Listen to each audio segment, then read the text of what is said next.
ile barabara yetu ya kutoka Murang'a kuja Kiriaini. Already kuna contractor hapo inanyoroshwa na yeye mwenyewe ameitoa kutoka Kera akaileta Kenha. Hiyo barabara sasa ni highway. Nimwanyita bareo. Ya pili, hawa watu wanasema maneno ya dialogue. Ati kuzungumza. Wao waache contradictions. Walikuwa wanasema twende ati mazungumzo ikuwe Serena. Serena, lunch ya Serena ni chakula ya hasla ya miezi 2. Alafu wanasema tunaenda Serena ati kuongea maneno ya gharama ya maisha. Wewe huko Serena, chai ni shilingi 3,000. Lunch ukiweka inakuja shilingi 15,000. Lunch ya mtu moja. Na unasema unaongea maneno ya gharama ya maisha. We do not want those kind of contradictions.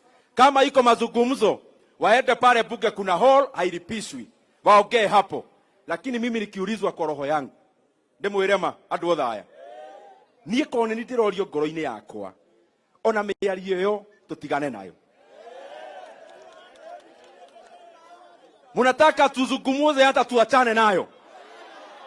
Mazungumuzo ama tuachane nayo? Mazungumuzo ama barabara? Rais wetu tunasema sisi kama Mount Kenya, hata hiyo mazungumuzo inatupotezea wakati.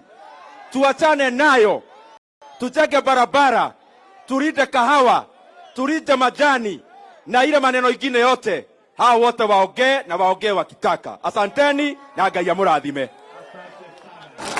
Wacha nimuite mbunge wetu wa hapa Mount Kenya Wainaina.